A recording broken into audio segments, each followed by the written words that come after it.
die gelykenis van die ryk dwaas. 'n Man wat alles vir homself opgaar, maar sy siel ly skade. Kom ons kyk wat sê hierdie gedeelte.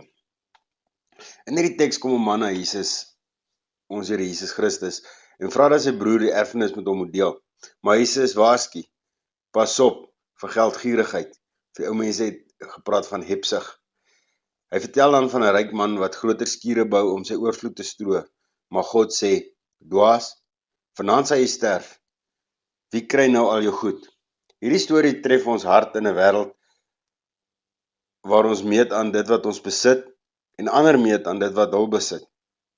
Ek weet nie almal is so nie, maar die wêreld daar buite is geneig om dit te probeer doen. Die nuutste foon, die grootste huis, die mooiste kar, die volste bankrekening. Dis alles goed wat in die wêreld daar buite tel. Maar Jesus sê, ware rykdom is nie in aardse skatte nie, maar in 'n lewe ryk in geloof en vertroue op God. Kyk na vers 31. Soek eers die koninkryk van God en al hierdie dinge sal vir julle gegee word. Wat beteken dit?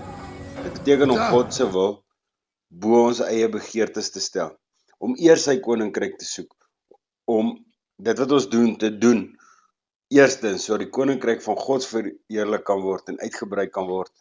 En tweedens dan daarna, sodat ons kan bly leef en ons gawes uitleef.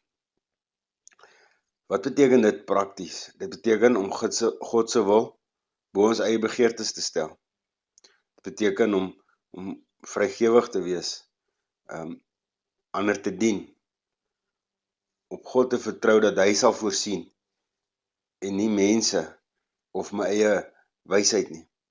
Die ryk dwaas het op homself gefokus, maar Jesus nooi ons om op God te fokus. Dink hieroor na. Wat is jou skure? Dit waarop jy jou sekuriteit bou. Is dit jou besittings, jou status, of is dit God se beloftes? Ons Here Jesus Christus het alles gelos om die koninkryk te soek. Hy het uit aarde toe gekom, hy kom deel word van ons, hy het hemelse rykdom gelos, hy het sy skure agtergelos, sodat ons sy kinders kan wees. En dit is die voorbeeld wat ons moet hê. Ons moet bereid wees om op te offer vir God. Want jy sien, ware rykdom is 'n ewige lewe in God se koninkryk. Aardse rykdom is bloot tydelik.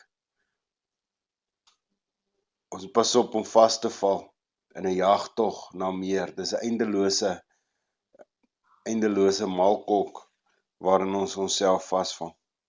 Kom ons wees ryk in geloof. Kom ons neem vandag 'n stap.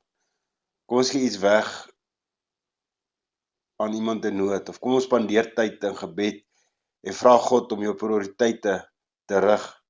Sluit aan by die Kruis, Pretoria se dienste of aanlyn groepe om meer te leer oor 'n lewe wat gefokus is op God se koninkryk, wat God se koninkryk eers te soek.